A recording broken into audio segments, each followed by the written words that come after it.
Hi, and welcome to my presentation on my research proposal, The Future is in Their Hands, the Impact of Youth Services Programming on Young Adult Voting Behaviors in Houston, Texas. Quick table of contents before we get started. I'll be covering the issue at hand, the literature review I did, my proposed methodology, and then a brief slide on references.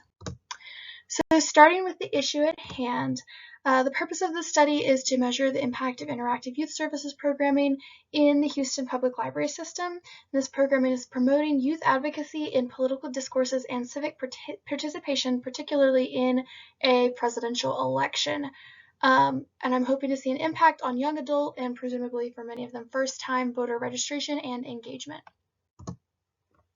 So I have two hypotheses. The first is that the number of first-time and young adult voters registered and submitting ballots in and from Houston, Texas for the 2028 presidential election, which is the one I elected to choose as a model, will significantly increase from previous election numbers with and after the implementation of interactive youth services programming over a 5-year period leading up to and ending with this election process. My second hypothesis is that interactive youth services programming such as presentations, panels, Q&As, designed to promote civic engagement and specifically targeted at the next generation of new voters will have some positive impact on the overall number of voter registrations and votes in the Houston community. And that second hypothesis is looking at, yes, this is going to impact the total numbers because you're impacting one demographic, but it's also going to hopefully have some positive impact on, parents and guardians and other relatives and those involved in young adult study participants' lives. And moving on to the literature review. The current literature reflects that while some libraries are making space for open political discourse, for example, by hosting speakers and forums and providing spaces for these discussions, many are inclined to focus on diversity in collections and book displays celebrating, Black History Month, Pride Month, and more, if they do that much. There are those who argue that libraries should remain neutral territory in order to appeal to as many audiences as possible and not to alienate. Others point out how often libraries have taken firm political stances or promoted communication in anticipation of rather than defiance against change. Andrew Richard Albanese notes that libraries have long stood tall on the front lines, typically those promoting literature and a love for the same don't take book banning or burning lightly, nor are they likely to look the other way when one audience or another is kept out of the books they read and the social circles they might otherwise walk in. So this is a very natural thing, I think, for libraries and librarians to speak out on it and hold space for. Young and new adults are interested in making their voices heard, but many lack the know-how to achieve this, especially politically. Required government classes are so often neither in-depth nor motivating enough to hold teen attention, and few young adults want to have a potentially tense or uncomfortable political conversation with their parents or other guardians and role models. So why don't they go to the local, publicly accessible, and free information organization? The public library may not be every modern teen's first thought when looking to conduct political research, but with the proper advertising and programming and plenty of patience, it could become that again. Smith explores a similar idea in Scottish school libraries, laying out a variety of observations and obstacles, but does not explore the potential of the public library, which for many teenagers may have a less negative connotation than the school library that they are at certain times required to attend. Utilizing the public rather than the school library also allows young adults to approach programming with a refreshed and ready mind, rather than solely during the school day when they may be tired and focused on deadlines. Providing a variety of formats for all learning styles, libraries offer a chance for in-person interaction, conversation, and even mentorship, as community relationship building falls quite neatly, honestly, into general librarianship duties. So moving on to methodology, this study is designed to be quantitative, exploratory, and survey-based. So some of the things we would use to take in that quantitative data would be mobile surveys, Census Bureau records, and attendance records at the actual programming events. And these would just be tally counters, not taking down names or private information, just a tally.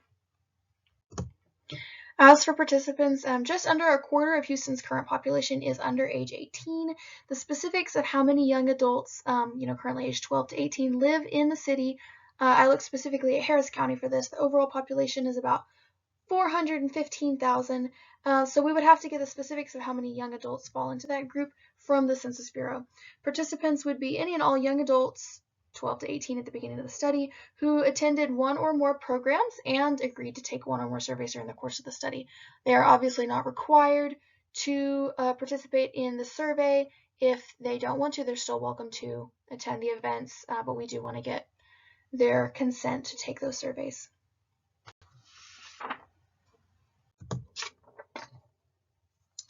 So moving on to the timeline, I'm proposing that this study take place over roughly 4.5 years, starting the fall semester prior to whichever election year we have the funding, I guess, at the time to study, and ending with the presidential election of a second election year. So I designed this with the years 2024 through 2028 in mind. Specifically, 2029, specifically August 1st of 2024 through January 31st, 2029. But it could easily be adjusted for study of the impact on a different presidential election process.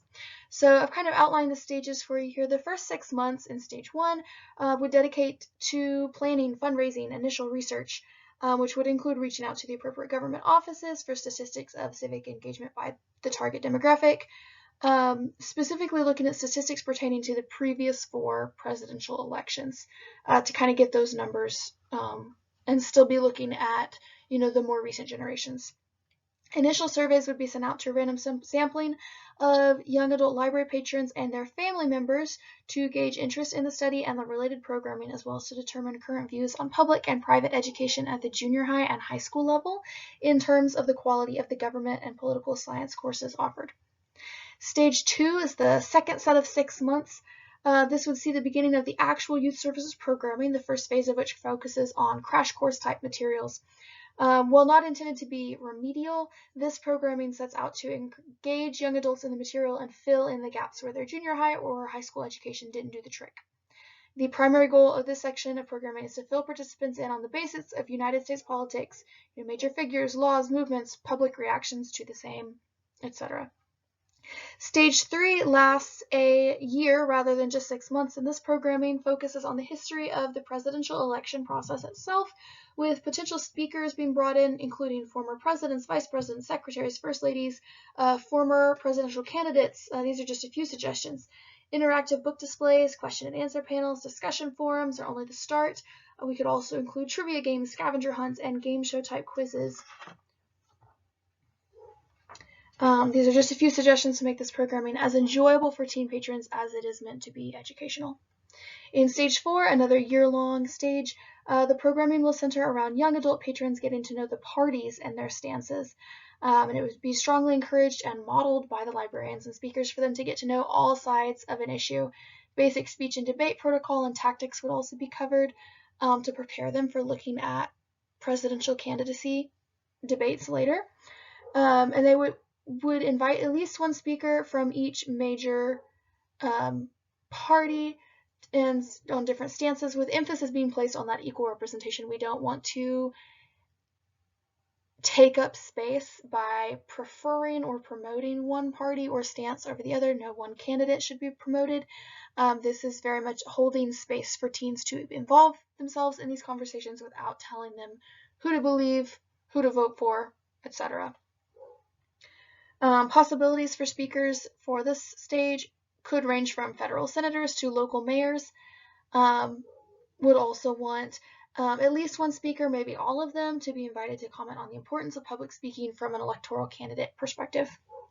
Stage 5, another year, would focus on introducing and painting a detailed picture of each and every presidential candidate, no matter their party, history, polling rates, etc.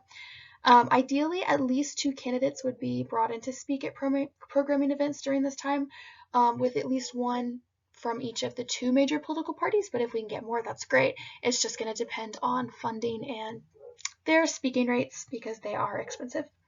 And the final stage is just the last 6 months of this program.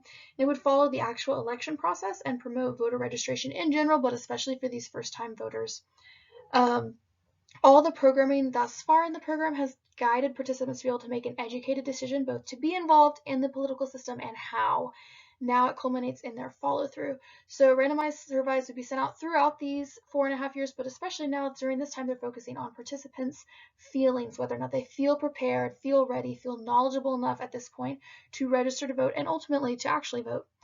At the very end of the 6 months, the final data will be gathered concerning rates of voter registration and first-time voting in the young adult Houstonian demographic, again from polling offices, Census Bureau records, all that. And these are my references. I won't go into too much detail, but they're really good articles in here. You should do some research of your own. And thank you so much for tuning into my presentation. I hope you enjoyed it.